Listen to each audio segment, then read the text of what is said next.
Here we are. Welcome. Happy Monday morning, February 27th here. Happy XFL week 2. We made it through back at Markcast headquarters here, but I kind of like the candidness here. We're having our coffee Monday morning. I've got my coffee here, Drive Time Radio. Andy, the professor, is going to be joining us here in a minute, Andrew Murray. But really exciting XFL week 2. We made it. I think for whatever reason, I think we're going to have a lot more to talk about today than we did last week. Something tells me lots of drama going on right now. We have Jenna checking in here, Southern California. Appreciate it. This episode did tremendously well last week with the audio listen. So we were kind of on the fence. Are we going to do it? Andy seemed excited, and it seems like people want to listen and watch the professor and I break down XFL Week 2 coming hot off a Sunday night into Monday morning. All the games to break down. We did Battlehawks Dragons on Friday. We had John Vogel on the show, but we can talk through that as well, plus everything going on in Cashman Field. I don't know if you know the old song, Cash Out, I'm Cashing Out. I might cash out on the Cashman Field right now. How was my vacation? Very good. Flew in late Saturday night. I went to the Kraken game last night. They lost 5-1 against the Toronto Maple Leafs. Voice is a little hoarse today, but it is what it is. King of the North. Perfect time while I'm on the road. Great content. So, yeah, it seems like people like this. They like this. Checking in here on a Monday morning, kind of getting the hot takes and all that. A little bit of breaking news here, if we want to, that was sent over to my desk this morning while we wait for Andrew to log in. I think he's having a camera issue. Bruno, long time Spring League favorite. Bruno, back with the Battlehawks, played with the, he was with the, where was he with the Stallions? He was with the USFL, and now he's back with the he's heading over to Arlington to be with DC. Pending the physical, looks like Bruno is going to be back per Bruno on his Twitter here. Really excited for that. I think DC is down to about their third or fourth center there. So good for Bruno there checking in. DC looking good this week. If we have any DC fans, I believe a big time stakes this week, DC versus the Battlehawks. I think a battle of the undefeated there in the North. But good for Bruno. Get some help for DC and the guys over there. Reels and Wheels says, well, we were in New Orlando to see our Brahmas get the W. My wife finally met. Yes, Hines Ward catching up in the chat. Hines Ward with his ski mask, sunglasses, definitely a vibe there. Lots of comments coming in, a lot of concern.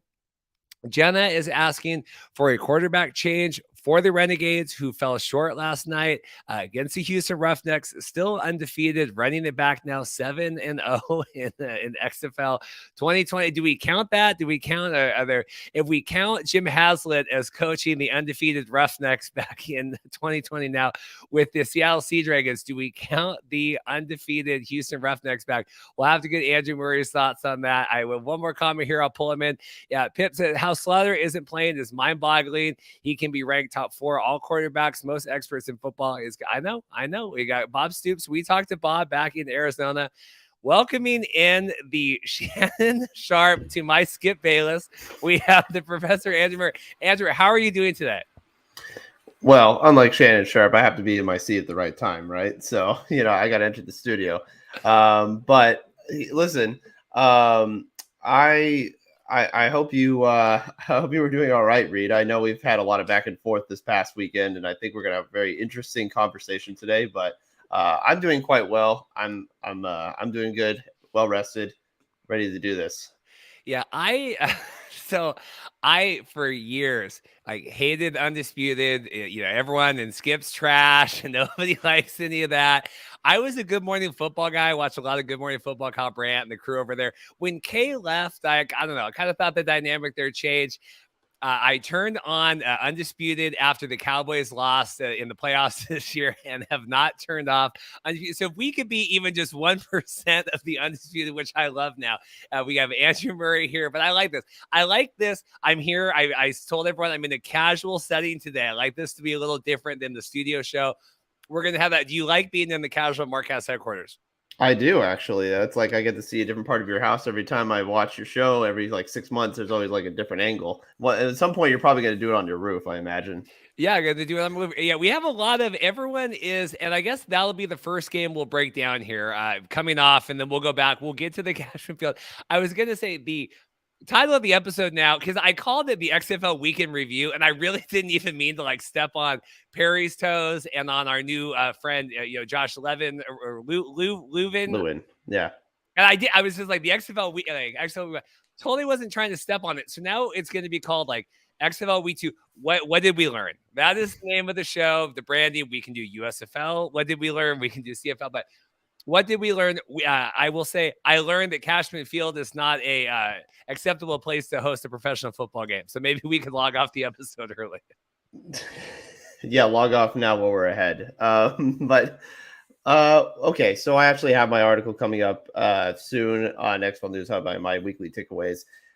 Listen, I didn't get so much into the conditions of Cashman Field so much because I think everyone has spoken ad nauseum about that topic from across multiple platforms, different voices from different parts that consume the XFL. But I mean, I think it was a perfect storm. And I mean that quite literally and figuratively. So it was the fact that obviously they did not have the venue ready until the last minute, until the 11th hour, and trying to sell tickets. They didn't sell them as quickly as they did even at the other venues, which they still, as we mentioned last week, were still a little bit behind anyways. So you couple that with the fact that they couldn't get the venue ready in time until, basically a month before. So you have Cashman Field, right?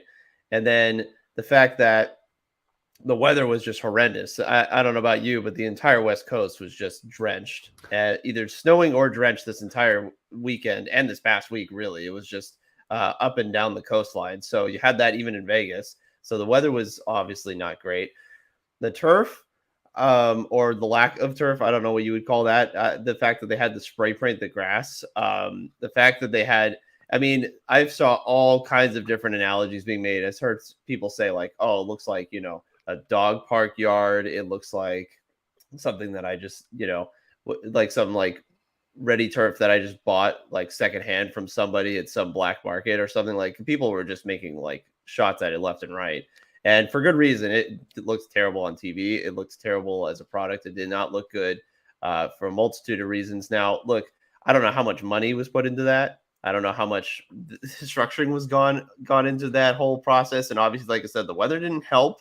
But there felt like something rogue about it. This whole operation did not feel just articulated in the way that it should have. And I know that people pulled up the quote of Rod Woodson, the head coach of the Vegas Vipers, saying, I think a few months ago, saying like, "Hey, we'll play anywhere. I don't care where we play. I'll play in a parking lot on a highway." And it's like, in some ways, I think we almost preferred that compared to what the field conditions were on Saturday night. So yeah, just unfortunate, and I think it was just a confluence of a bunch of different things all happening at the same time. Yeah, I was thinking about this. So I was, yes, West Coast hammered. It was 82 in Puerto Vallarta. We were flying back. I was watching the game on Twitter, and I guess we'll start here because we'll get through this, and then we'll do our penance here, and then we'll move on. I was watching it, Twitter highlights, seeing what was going on, reading the group chat because I couldn't get, obviously the stream up on the plane. I sat down. I did watch the game yesterday, watched the first half because I'm like, I got to live through this. I was thinking about it. There's not many times when I have been, people hate me, we hate us. Like, I haven't been wrong that many times. I was wrong that the USFL would make a United by Football a behind the scenes show. I was wrong that, but I was wrong that, God, now I'm totally lost my train of thought. But we have said for months that Vegas isn't going to work good, isn't going to look good. It's going to be a mistake. It's going to be a mistake. And I just, it wasn't just me. It wasn't just you. I know Mike Mitchell's been on this, all that. It's frustrating to come down to see it. I had messages. I was talking with Dave Naylor, famously. Dave, our big CFL insider. I consider Dave a historian of football in North America, in the world, kind of that American football, CFL football.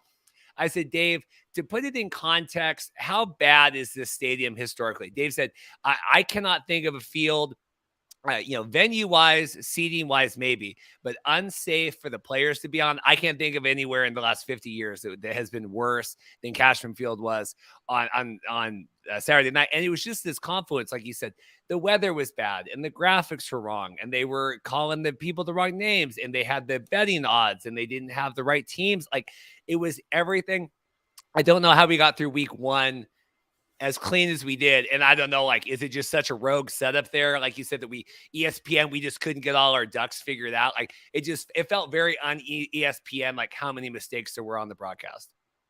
Yeah, I agree. And also just the tower they constructed, just kind of putting the two broadcasters out on like on the island over there. It's just like that was awesome. Not really in the way that I thought that it would be. Awesome in the sense that, like, okay, well, I guess this is happening now. Like, as far as a debacle goes, I don't understand how. I wonder, like, I mean, this really felt all put together at the last minute, which, again, based on the timeline of events and constructing the whole, 8 teams, 8 different home setups, of course it feels that way, but I did not expect that. That's the part that kind of surprises me. I almost wanted to say shocked, but I mean, we kind of knew a little bit that this whole Cashman Field deal was going to be kind of a coin flip. Like, is this going to work? I don't know. Hopefully. I mean, the people, like, I don't think the seating's fine. I think the venue's fine, actually. I think if you dressed it up a little bit, it actually would look better. And that's what surprises me, is that it wasn't dressed up better. Like, there wasn't more preparation and planning of, okay, look, if this happens, this contingency plan of, like, if you're at the XFL, you're talking to yourself, you're saying, if we're not going to get Allegiant Stadium, if we're not going to get one of these higher end venues, if we're going to do Cashman Field, here's what needs to be done if this wants to be done and done correctly, and for optically to look okay. I mean, people were already kind of like envisioning a little bit before the game happened, like, okay, it might look like this, or, they'll have this over here or something of that nature. I think people were willing to accept the fact that it was going to be on that field. And yet it literally almost looked like they'd made these plans, like, I don't know, a week ago. That's what just kind of blows me away about the whole thing. And that's something that I just wonder, like, were they just not prepared for the fact that it was going to look like this? I mean, again, look, the weather didn't help. I get that. I understand that. But there's just operationally, there are other things here to consider that just did not pan out at all. And it was a mess. There's no other word for it. It was a mess. Yeah, we'll get off this because I don't want to be the complaint train here Monday. I did just tweet this. Like, this was, I'm sitting there in the plane. I'm getting messages. I'm seeing Farhan. I'm seeing Naylor. I'm seeing, like, people like here. I have defended, championed spring football, USFL, XFL for the last 3 years here. I was on Jamie Nye's show up in Saskatchewan last week talking about how great XFL week 1 was, and trying to make sure that, like, my quotes were getting included when it was being shared online, because Jamie's more questionable about it. And me trying to, like, hey, this is good, right? We're not going to be upset by this. Like, they did a good job. And then I tweeted this out, 936 days from, it was like August 5th, whenever it was, Rock and Danny, everyone bought the league, to tonight. And I go, it's disheartening sometimes. 936 days led us to this, and it was a missed field goal because the player slipped, because the field was terrible. It looks like it just. I don't want to be the complaint train. It is disheartening. I try to champion all this stuff. I had one more quote here, and then we'll move on. I want to talk about the field of play here. It's something about how it made it look like a field. It made like the Arizona Cardinals Stadium look like a Field of Dreams for the Super Bowl. And I said, we had talked, Kevin Costner, we're bringing the Field of Dreams to Las Vegas. It was a Field of Nightmares on Saturday night. It was a Field of Nightmares. On play on the field, what did you make of the Defenders and the Vipers watching the game in full? I'm not surprised that the Defenders were kind of able to put the Vegas Vipers away, and because their run game is so potent. Like, they have a multitude of options in the run game. Now, Jordan Ta'amu just hasn't quite gotten it together yet as far as the passing game goes. Now, their receiving options have been kind of limited. They just haven't really managed to generate much on the pass game. But I'll tell you what, man, the guy that I really have just been enamored with is Derek King. He is lightning. He is so fast. I brought him up last week. I'm going to bring him up again because, again, he was the key to the defenders really kind of breaking out in the second half. You finally saw the first overall pick. You had Abram Smith starting to really do some things on the ground. You had Armstead. You had a lot of guys kind of get in there and start to really play well as a unit. And the whole running attack was just really something to behold, especially since a lot of other teams haven't really run it with that same level of proficiency. It was really cool to see one of the teams kind of figure that out already. As far as Vegas goes, I mean, look, I think we've talked about Luis Perez, the Spring King. We've talked about his standing, his pedigree, all of that. But I can tell you right now, I think Brett Hundley is going to be the full-time starter by week 5. He looks like he has at least managed to generate something on offense. Now, it wasn't always consistent, and obviously there were a lot of logistical problems going on when they were trying to get anything done. I mean, the only reason Vegas scored was because of a fumble at like the 1 yard line by Tomu. And honestly, if it wasn't for that, they might have been shut out at home. So I think Vegas has a lot to figure out offensively. I think it was all the other things we just talked about that factored into that as well. They did not have the game plan prepared for that. DC very much is prepared to win ugly. It does not matter like what kinds of conditions or elements are going on. It doesn't matter if their pass game's not working. They're ready to play this kind of game. If they're ready to muddy it up and make somebody have to work for the win or work for it on offense, then they are more than happy to do so. So for me, I think it shows that DC is versatile, and they're able to do things that may not always go with what the opponent wants to do. And I think that they are able to kind of adjust as they go along. Yeah, the DC I think looks better in the standings than maybe they do on the field right now. I can't figure out with them and Teamu, getting it's whatever far cry back from 2020, went to the USFL. In terms of Huntley with the Vipers, I don't know if it's just lacking the timing. I mean, I saw they brought him in. They're like, oh, the third series, we're going to bring him in. He was overthrowing guys. It didn't seem like a lot of those deep balls were capable of being caught in bounds. I mean, I thought they looked good, and you saw the crowd. And then you're looking at the replay. You're like, oh, that wasn't even close to being in there. And it's, it's those lines and get right up there. The difference between the XFL and the NFL in terms of that. But yeah, I mean, I think Huntley looked like he could throw the ball. It just didn't look like he could throw the ball to anyone that could catch it in bounds. I think if that makes any sense. Yeah, no, his timing, his rhythm is off, and that's going to take time. It's going to take time to build that rapport. But I mean, the Vipers receiving core is legit. I think it's still really good, and I think it's going to be very potent down the stretch of the season. But they've just got to stop turning the ball over. I mean, Rod Woodson is just tearing his hair out, like he's losing his mind over there on the sideline. He's really, to me, he was like the one really bright spot outside of the DC run attack. Rod Woodson's antics on the sidelines and all the things that he was saying. And him mic'd up is great.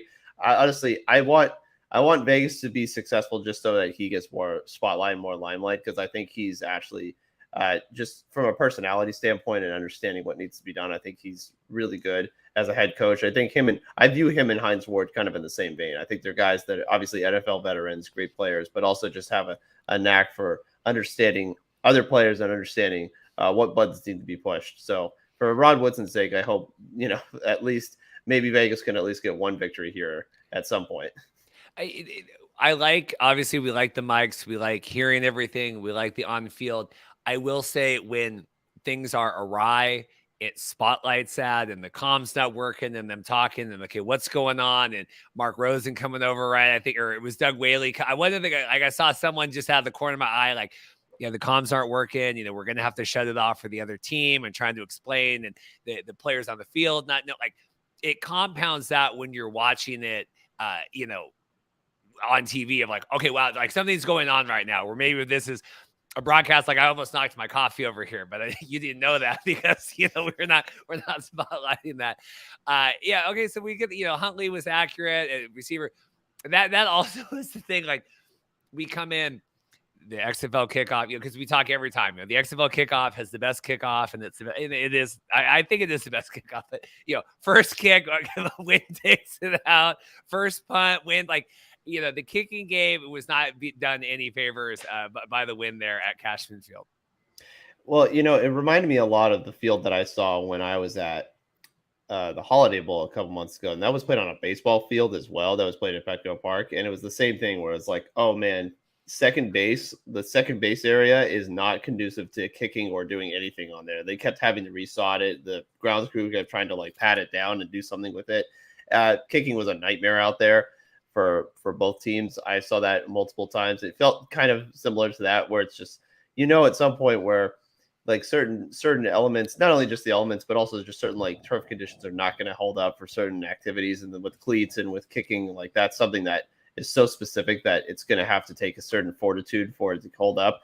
But I mean, I think that's just the kicking game. Yeah, it just wasn't there really. It's unfortunate. The kicking game in general has been pretty up and down throughout the league, and I think that's something that's going to rectify itself. Whether someone's going to drop a kicker or somebody's going to just figure it out, we'll see. But it's been kind of hit and miss depending on the team.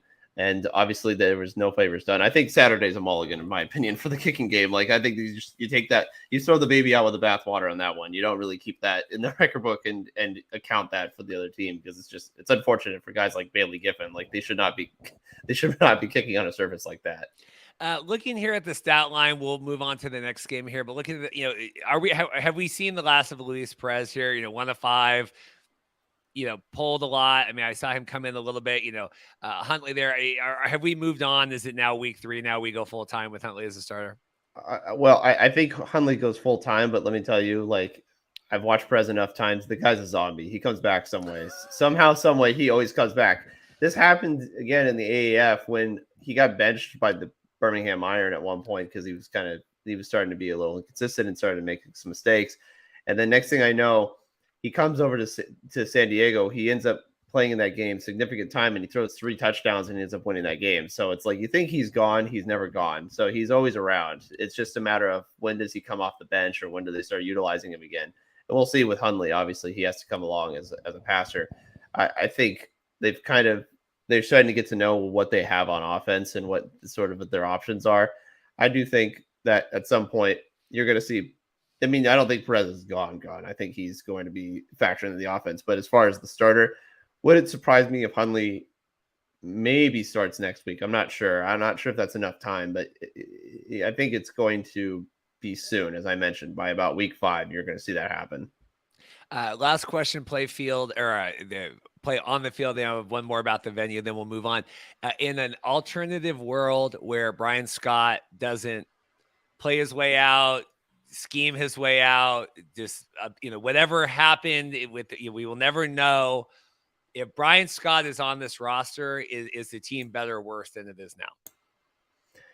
It's hard to say. I mean, if he wasn't able to make his way through camp, then I don't know. But that's the thing. I wonder if there's just maybe it was a performance-based thing. We'll never know. Like that's something that's always hard to judge with some of these teams. Everyone wants to say like, oh, they let go of this QB, they didn't know what they were doing. Okay, maybe they're not good evaluators of talent. Okay, but I don't know that for sure. And so would I've liked to have seen him at least try to use this set of like skill position players he has around him? Absolutely. I would have loved to see him throw it to Jeff Badet or Martavis Bryant or Matthew Sexton or Dramino Allison. I would have loved to see him that, but he obviously didn't make the roster. So I can't definitively say for sure, yes, he would have been better.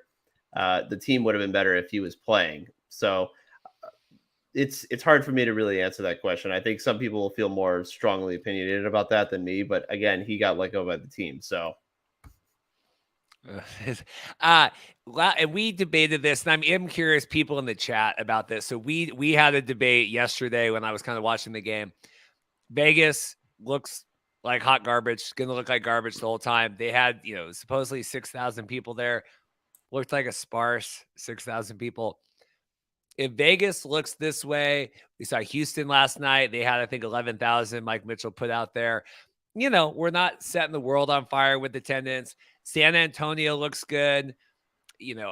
St. Louis, right, that we reported on the show on Friday, they're opening up the, upper dome, kind of doing all that stuff. It's St. Louis, San Antonio. If Seattle gets its work in there, like, is that enough to offset? Is having 3 or 4 awesome markets worth, and then some of them are going to look like doo-doo this first year and we'll see what the USFL looks like this year. 1 market looks good in the USFL and 7 looked like doo-doo. So it's a lot of money to get those other 3 or 4 venues looking decent. I've gone back and forth with one of the San Antonio reporters, livid of the lack of marketing in San Antonio, basically saying it's just pure chance that people know this is happening and showing up. Like they're not even doing the work necessary to get the fans in there. What do you think, Andy? And I've rambled a long time there. I mean, I think this has been an ongoing concern from certain people, and maybe you and I particularly, just that there hasn't been as much hasn't been as much input from the marketing standpoint. Now, look, that goes across the board for multiple leagues, right? I think we this is I don't think this is just an XFL thing. I think this is a thing for a lot of other teams and for a lot of other properties. You know, USFL and CFL included. So I'm gonna pick those out too. But the marketing in the XFL, it's just, I think what's surprising about it is that you have someone like Danny Garcia and The Rock who understand, and also Jerry Cardinal, who understand the potency of marketing, and the fact that it's not being weaponized kind of to its full degree, I think is kind of maybe what's sort of frustrating a little bit for a lot of these for these entities, and the fact that it's not being pushed out more consistently and maybe more you know, more ardently. I guess it's just not really being done the same way that it should be, as what is maybe expected, to have all that work to put into this league to have it ready for this point, and the fact that it's not being published or advertised the way that it should have been. I'm a little surprised. I mean, the one that kind of surprised me yesterday was Orlando only being about 12,000. I thought that was going to be a bigger draw. I really did. And it looked like it was going to be. And then one half of the stadium doesn't have any tickets being sold for it. So in the lower bowl, I don't really get what was going on there. That surprised me. So it just hasn't been as potent, it hasn't been as consistent as we expected. If you're going to, and this is the thing in USFL, and hey, it's a TV product, it's a different thing. If you're going to be in the markets, you have to consider. I mean, consider it. She expect. Well, okay. Was that said this week, or was that said 6 months ago? I think, like I said last week, being in Arlington, we were at the hotel across, and I'm looking out, and Dorothy's walking around, and I'm like, when we were in DC for the kickoff in 2020, Mark was at the bar, and the Chalk Talk guys were at the bar. We were at the bar. I mean, we couldn't even get in there. There were so many people. I'm like, this is going on. We were at the Sea Dragons ticket selection event, a couple weeks ago before, and we had our tickets, but just to go kind of take photos. And then we had drinks at one of the bars right across from the stadium. And the waitress comes over. She goes, it's like, what is going on with this? Like, when is this happening? Like, we're trying to figure out if we need to staff extra people. I'm like, how is this not known here? 2 weeks before kickoff that this is happening here. This Lumen Field. I mean, this is supposedly one of the hot markets. Moving on, we'll get here. We still have comments coming in, and we'll chat about that with Vegas, all that. Mike Mitchell always. Mike always prefaces his article sometimes like, "Hey, Reed, I got that really hard on the Argos." That's my Mike Mitchell impression.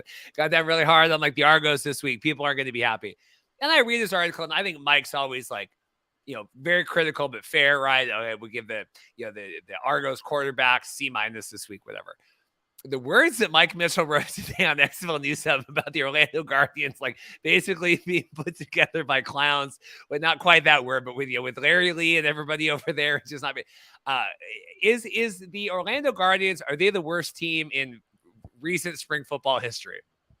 I'm going to echo the words that John Vogel said on your show last week and still say the Maulers. I'm sorry, but they're that bad. They're that bad. Yes, the Maulers were that bad because they didn't have talent, nor did they had competency. I'm sorry, they were that bad. The Pittsburgh Maulers were not good in multiple facets. This Orlando team has talent. The problem is they just don't have they don't have the coaching to go with it. And I'm not saying that I want to be out on Terrell Buckley, by the way. I don't want to be throwing him under the bus or throwing out most of these guys. I think there are good coaches on the staff. There's just no cohesion between any of these guys. There's a disconnect between the talent that was put on the field, what was organized by the front office and what's being done by the coaching staff. There's just a whole disconnect. You can tell, you can hear it from all of them just by the way that they interact with each other, the way that they talk, everything. It's just kind of an amalgamation of like just random pieces. But I don't know. The Maulers never felt like that. The Maulers just felt like doomed from the start. It never felt. I know people went on about, oh, they have Andre London, and they have this, and I like Josh Love, and I get that, but I just never saw it, in my opinion. I never saw the talent level even there from that standpoint. But with Orlando, it's frustrating because I think they have good receivers. I think they have some good skill position players. I don't think Paxton Lynch has been bad, honestly. I actually like some of the throws he's made. I think some of the consistency there is not really his fault. Again, that offensive line is untenable. Like, you can't throw behind that offensive line. I said yesterday in the group chat, I'm like, could Patrick Mahomes throw behind this? I don't think so. Like, this is not acceptable. Like, this is not a good offensive line. So for me, I think they are obviously in this league, they are the lowest form, but it's not their fault, in my opinion. I don't know if the audio will share on this, but when they had the quarterback telling everyone, can you hear this?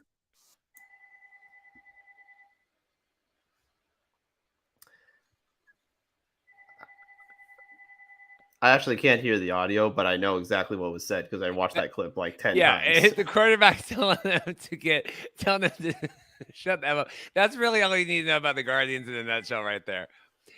Max saying it's their fault for drafting a terrible O line. I don't know. I mean, I saw Francois came in. I mean, did he do much? Did he do much to impress, or are we stuck? Paxton Lynch just looks really tired out there. I don't blame him, and I don't blame a lot of the people who look tired out in that operation. It drives me nuts. It drives me absolutely nuts, and I think the fact that you just have all these, like, again, all these pieces, all these amalgamated pieces that don't really work together is what kind of has sort of doomed the operation from the beginning. But again, I think that they can get some things that Cody Latimer looks really good. Like, I like him a lot. I like Cody Latimer. I like, again, I like a lot of their skill position players on offense. I'm not really a fan of, maybe Quentin Dormady. I still like DeAndre Francois, but he's obviously also kind of fed up here too. He's made his opinions known in this in this instance as well. But I can't say. I mean, it feels a little bit like the Tampa Bay Vipers. That's what it feels like to me. And I know it's not. It's just like, well, it's a Florida team with the same colors, but it really does. It feels like, okay, well, they have some good skill position players. They have no idea who their quarterback really is at this moment, and it just feels like the operation is kind of being thrown together with duct tape, and it doesn't feel like it's actually being, there's no consistency to their product, but there's clearly talent on the roster. Like, that to me is what frustrates me. I don't think they're as bad as maybe Mike maybe making it out to be. I get it. I think it's just more that it doesn't work together. I think that's the biggest problem, is it all just doesn't cohesively work together.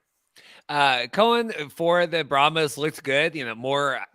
I think what I was watching along, and then I tried to sit down at the end of the night and read through all this stuff in the group chat about, okay, what the heck was going on, and kind of live through the day.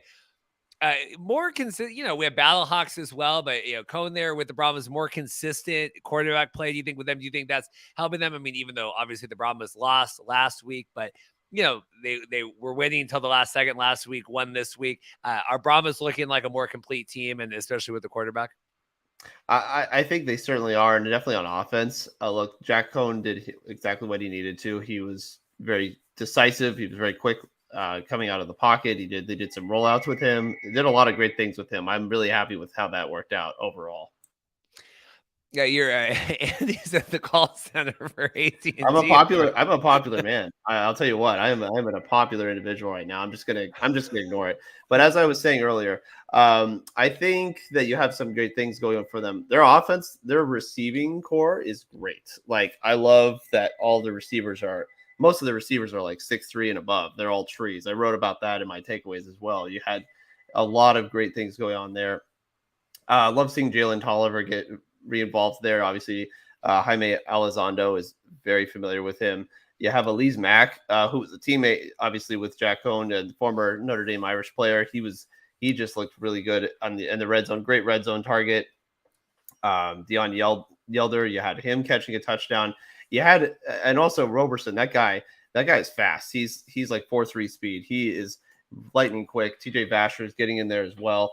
You had just a nice complement of receivers and San Antonio. That was one of my takeaways in the draft too. I really liked the receivers that they drafted during that whole process. They haven't gotten the run game going so much. Jarquez Patrick has been having a little bit of a rough time there. Kalen Ballage, I think, again, John Vogel did a great job of kind of breaking down his skill set last weekend. And honestly, I do remember him as a Charger, and he was kind of had some of the similar issues of like trying to really pick the hole that he needs to go to, or kind of having the proper vision in certain spots. But he's talented as a runner. I think they'll get the run game going, and I think they want to get the run game going. But I like their offense a lot. The last 5 quarters they put up 39 points. So after only kicking 2 field goals in the first 3 quarters, they've really started to figure it out on offense. You had a question here. Jacob wants to know, is Orlando going 0-10? I've seen similar sentiments kind of in Mike's article. Everything else to that? I'm going to still say 2-8. I think they're going to find a way to sneak up and get somebody, and that's going to happen. Look, football is a funny game. It happens. Sometimes people just let their guard down. Turnover happens. The weather gets in the way. Something happens. So you're going to find a way to win a game. It's really hard to go winless in the NFL, in college, in high school. I know in high school sometimes the talent disparity can be a little bit bigger, but obviously it's hard to just lose all of your games in a season. At this point, I think these guys have too much pride. I think that something's going to happen where they're going to win a game or two. I really do believe that, but they are going to be the bottom of the league. I'm trying to find on here, and I think it must be on their Instagram. It's not on their Twitter. The gentleman with the temporary guardian tattoo on his chest and the most interesting smile. One of the Orlando Guardians fans out there in the backwaters of Florida. I'm going to see if I can pull that up here. I know what you're talking about. I'll see if I can pull up. Any other thoughts on the Guardian staff, on the Brahmas staff? I just like the attitude and the mantra that they all have. Hines Ward just looks like he's having a great time out there. His smile is infectious, but also I think he's very dedicated to having a really tight operation there. Again, great to see Jaime Elizondo get kind of another breath of life here. Obviously, being able to call plays and be able to do his thing as a play caller. I think their opening drive was fantastic. I loved every play that he called on that first drive. Their ability to really kind of come out of the second half adjustments, 2 touchdowns quickly in the third quarter, just a really smooth operation. I think just last week was just, could have been soul crushing. Losing the way that they did against St. Louis was just so soul crushing in that home game, especially in front of all those fans. But as an operation, I like them a lot. Their defense has been really great. Their linebacking core. Joey Porter being able to coach up their linebackers has been great. I really just like the way that they get to the ball. They may not be the toughest defensive unit. You have teams like the Brahmas, obviously. You have the Defenders. You have some pretty good units out there. Vipers have been great too. But I think they still play pretty well. And if they just get some turnovers for their offense, I think they'll be fine. So, yeah, I like San Antonio, and I think they're going to be making some noise. Them going to Houston this next week is going to be really interesting. I can't wait for that matchup.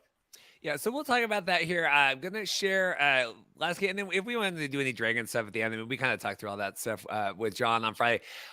Forgot as well here, Under Armour officially, if you did not know from seeing every single person ever involved in the XFL wearing Under Armour stuff, officially announced today they're like the official partner and the founding partner, kind of all that stuff. Still waiting on our XFL jerseys. Where did we get them? Week 7 with USFL? Like over under, do we get our XFL jerseys before we got our USFL jerseys? I was really kind of surprised to hear like the fact that this announcement was made so late in the game, and the fact that like the USFL jerseys came. I think they're going to come in earlier than they were the XFL jerseys, right? What time were the USFL jerseys last year? I can't remember. It was like week 6 or 7. If someone remembers in the chat, I got mine. I got my Stars one, and right. I was critical they weren't ready for kickoff. XFL, like I said, a little bit better. This is Homer Reed, but you can wear I can wear my Seattle Dragons, whatever. You still look cool that way. In terms of this game, Houston Roughnecks, 5-0 last year, not under the head coaching tutelage of Jim Haslett, and now 2-0 here with Wade Phillips. Are the Houston Roughnecks, are they the best team in recent all football history?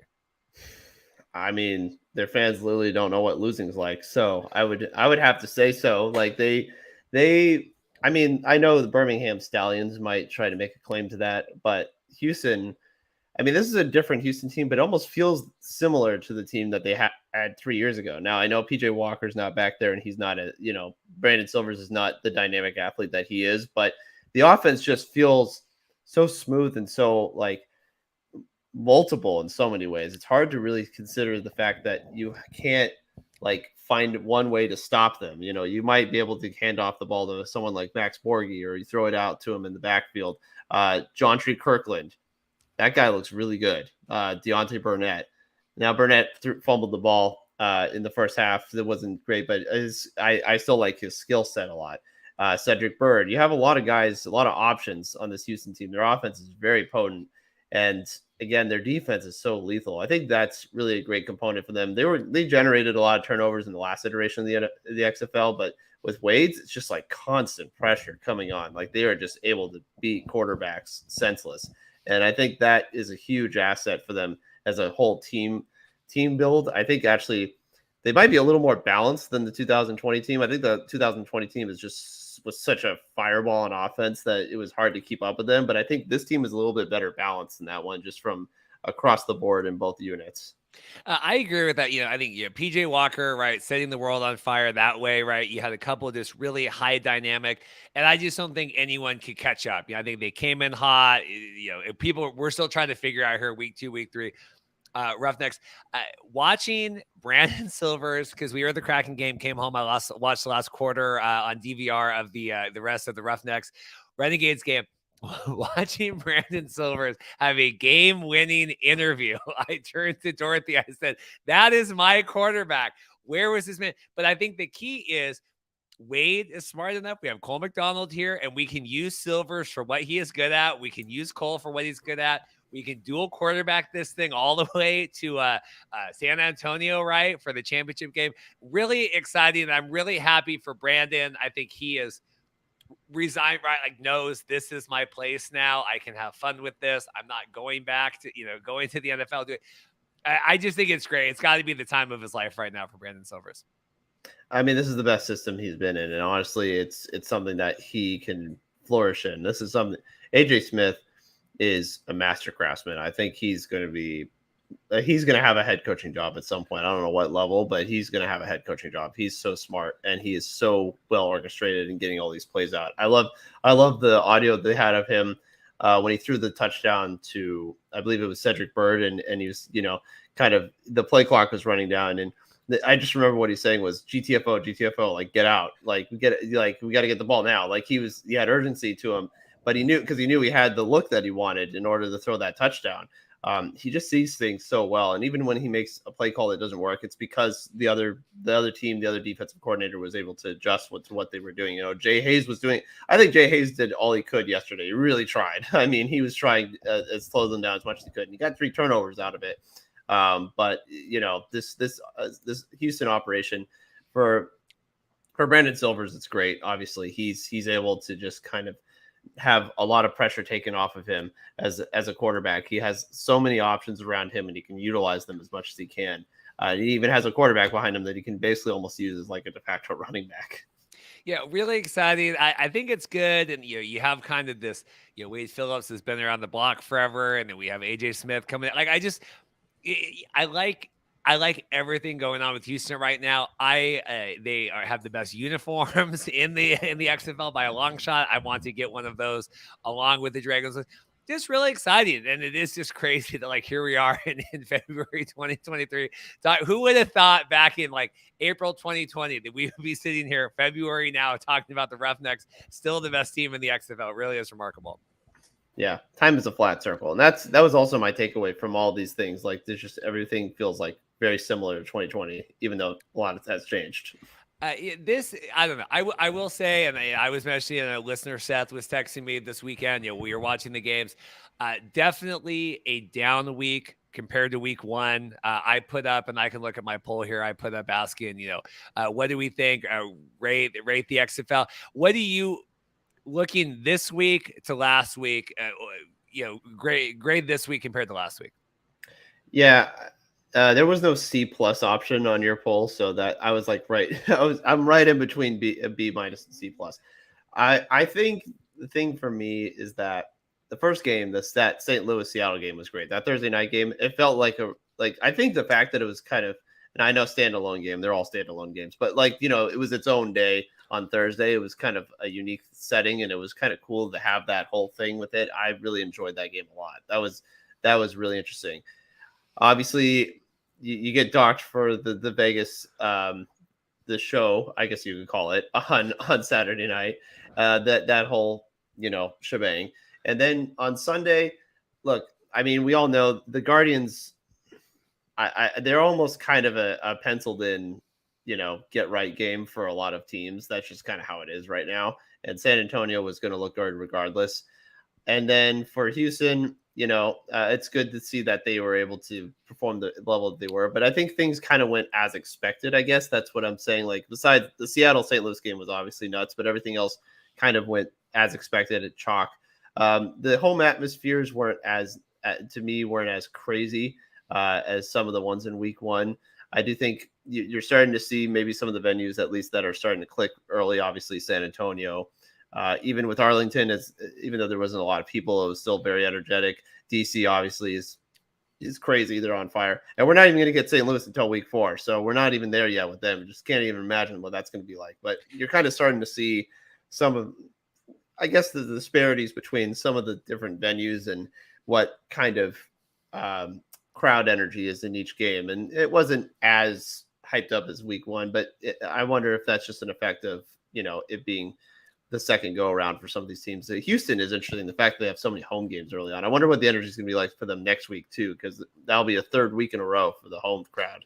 Yeah, that's a massive stadium. Massive stadium. I mean, I know back in 2020 that worked well, and we had the training camp, but it's a really big, and especially now when you got San Antonio and you got Arlington, really big. This makes sense to me here. I put, grade the XFL week 2, A, B, C, and F. You got to go by Twitter polls.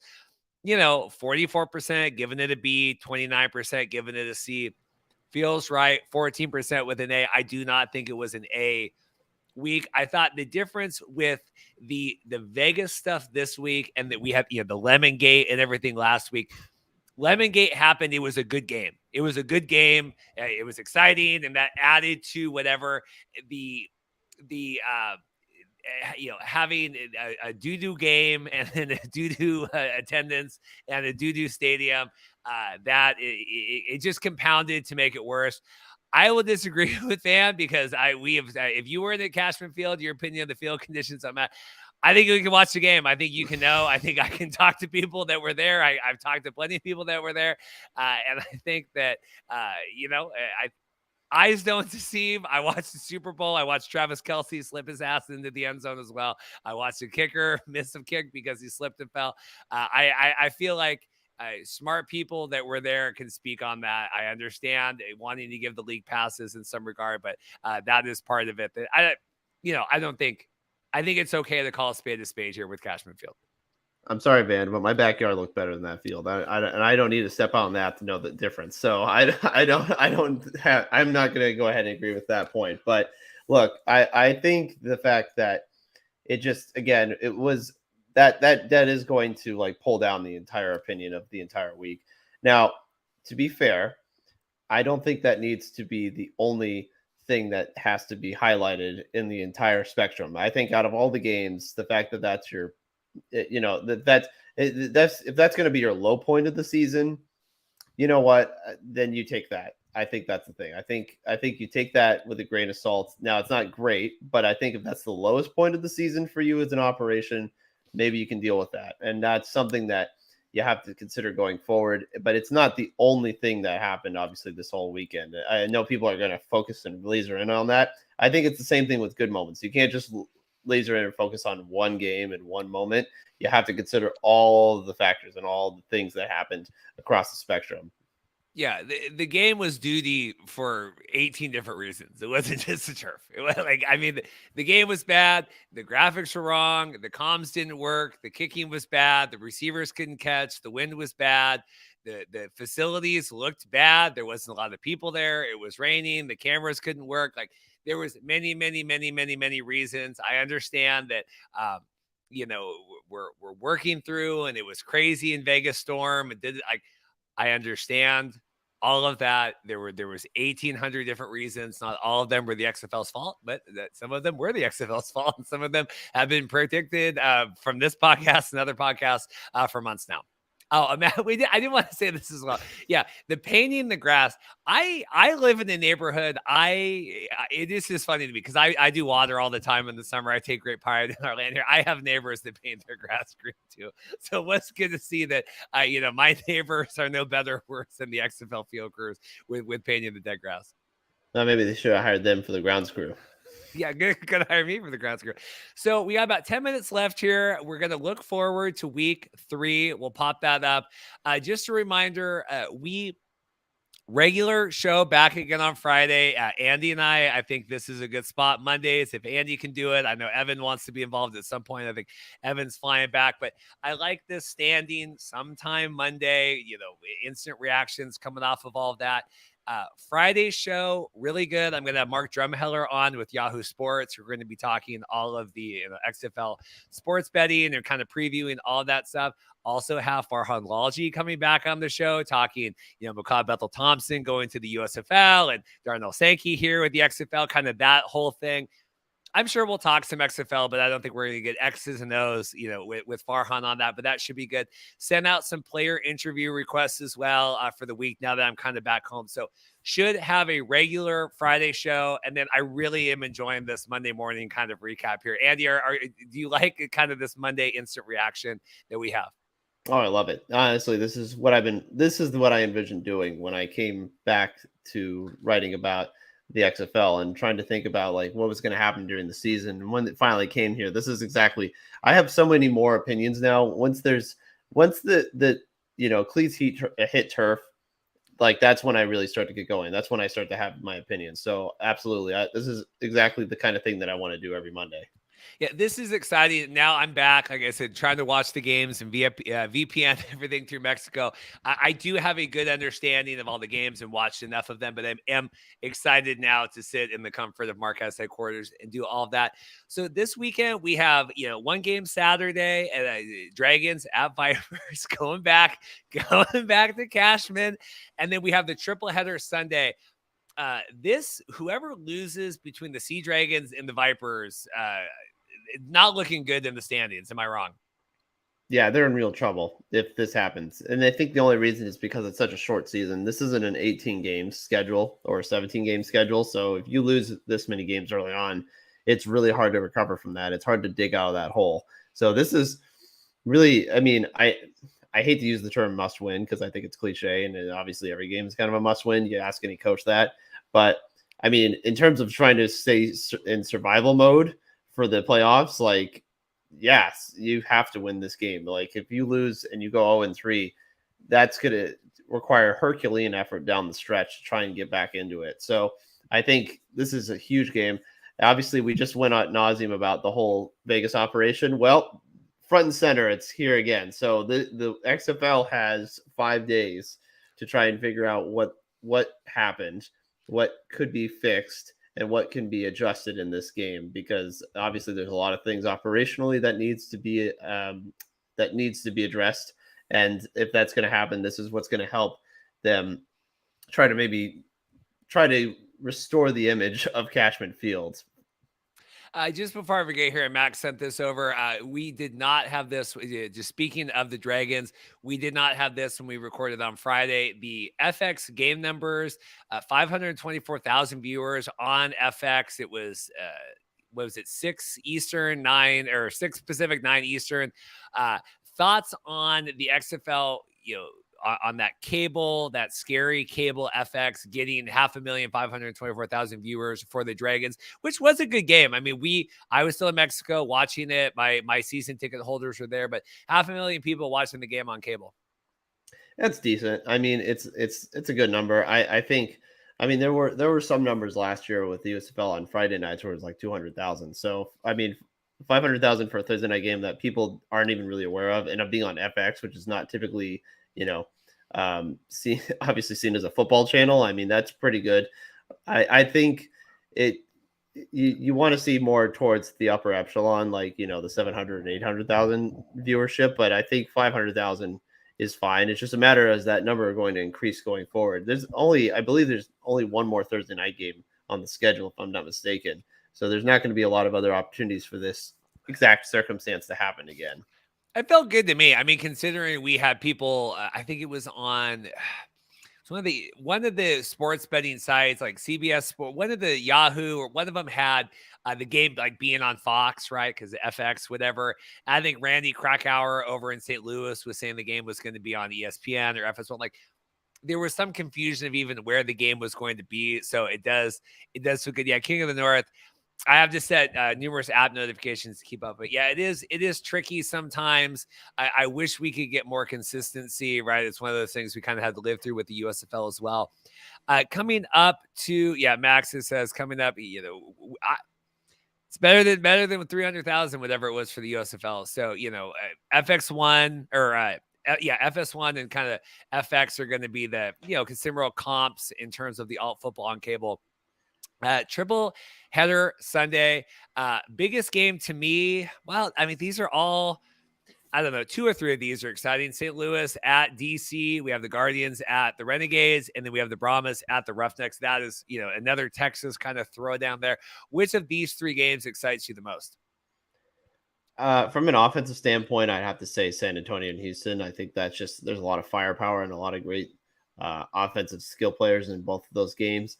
As far as who's going to be able to run their style of offense, I would have to assume it's Houston, because I think their defense is going to do a lot of damage against San Antonio, because that Jack Cohn's going to be running for his life because Wade Phillips is going to come after him again.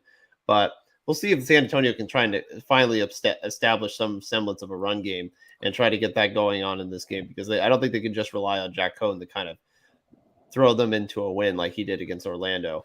That game to me is probably the most intriguing as far as offensive game planning goes. But obviously, DC and St. Louis, you have a rematch of Week 5 from 2020, where St. Louis came in, they were hot, they were 3-2, they looked really good. DC was kind of on a slide, and then that was the game where Mr. Cardale Jones got benched and Tyree Jackson came in, and suddenly it just all went to hell for St. Louis. They couldn't do anything on offense. They fell apart. DC stood strong at home.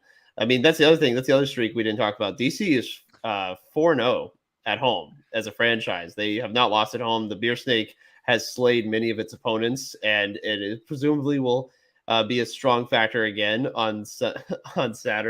And I think that's going to be a really fun matchup as well. But I'd say Houston San Antonio is the one I look forward to the most. Yeah, it's exciting to me. We had good matchups. This is when it gets a little more real. It's really hard for me. Kind of week 1's exciting. Week 2 there. Now we have some identities with all of this, right? Like I said, Seattle and Vegas. I mean, you're like, you go 0-3 here in the 10-week season, you're out. I think this Battlehawks Defenders game is going to be really hot. I think we're going to see if DC is really who they're, like I said before, I think the standings make DC look better than maybe they are right now. And I think they really need to kind of prove that. This Hines Ward, Wade Phillips game match here, Sunday night, 8 Eastern.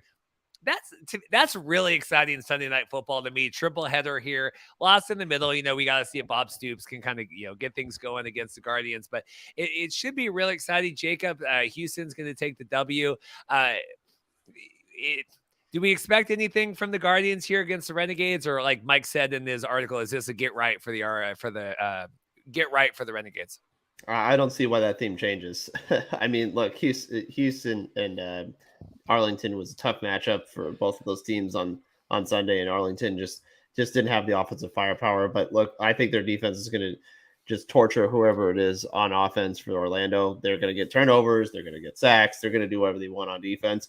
Offensively, I mean, I know everyone and their mom's trying to call for Drew Plitt to be benched, but here's my question: If Kyle Sloter hasn't started yet, I wonder, does the coaching staff maybe know something that we don't? And I'm sorry, but to all the people who have been in my mentions have been saying like we got to get rid of Flair, we got to get rid of Play, we got to put Slaughter in. Then he should be in there. Then why isn't he in there yet? That's my question. Where Kyle Slaughter has not started and has not taken any snaps. I mean, everybody else, every other team has put in a quarterback at some point and has gotten some semblance of play time and snaps. And yet this coaching staff hasn't put him in. And if you're going to question the coaching staff, fine. But like, I would think that they've evaluated properly enough to think maybe this isn't quite what we're looking for on offense. Maybe we want to give Drew a little bit more time. Like this it doesn't seem as obvious as people are making it out to be. And trust me, I've been through teams with quarterback controversies and wondering why isn't this guy in, and then was proven wrong later on. So just saying, maybe the Slaughter mania might need to slow down a little bit for now. So let's hold off on that one. But look, Arlington's going to do fine on defense regardless because Orlando's in shambles. I just think that Bob Stoops wants to prove I think Bob Stoops is anti-USFL. It's like, you know what? Like we're gonna prove a point. We're gonna make this Kyle Slaughter ride the bench all year. I don't care. I'm Bob Stoops. My wife doesn't even want me in the house anymore. She said, "You got to go back to coaching. I'm sick of you being at home." Well, then why does he have Slaughter on the roster then? Because he wants to make him ride the bench. He goes, "I'm gonna prove I don't even want him on my field." Okay, well, that's a bizarre motivation, but sure, why not? But look, whatever motivation works for Arlington, it doesn't really matter. I think they're gonna be fine on Saturday or Sunday afternoon. Yeah, no, we're talking. Yeah, San Antonio hasn't put in their backups, but I mean, Jack Cohen's playing good. Like, why would I don't need to experiment with all three quarterbacks if I have a quarterback. And I think Reed Sinet's actually done a really good job of just kind of providing support and really talking through things on offense. I've seen his interactions on the sideline have been great with Cohn and other players as well. He seems to have really been taking it in stride. I think the coaching staff likes him, but I think they just know what they have with Jack Cohn right now, and it's working. You know, it's been working, and they've got enough. And look, I wasn't the biggest fan of the Cohn Cone start when he came into the season, but he's proved himself so far, and he's doing exactly what the offensive staff has asked him to do. So, you know, maybe we'll see Sinet at some point. Well, this has been fun. I think we peaked at like 70 viewers today. Not bad for a Monday morning here coming on to pick up more. I'll put it on the audio stream as well if you want to listen to it, you know, today, tomorrow, whatever, coming up this week.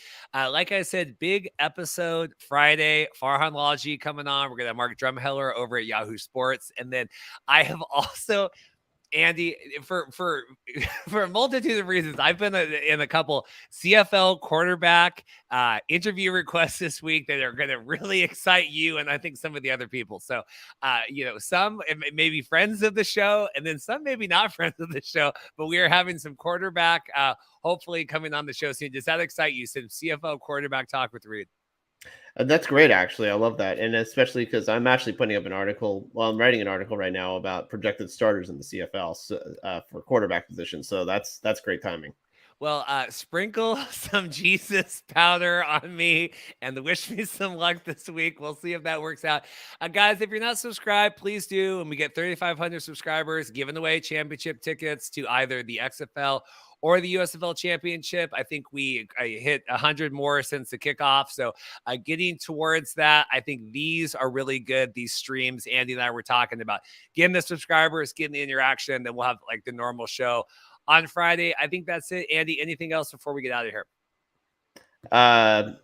Hope you're having fun back in the cold, and hope you don't have to get your snow shovel out again anytime soon. Yeah, snow started falling while we were recording this. I don't think the dynamic range on this laptop is good enough to be able to see the snow outside, but I did start snowing here. But I'm here. I'm locked in. I got nowhere to go. So I appreciate everyone checking it out today. And I'm going to play the outro music here, and we'll see you next time. Thanks.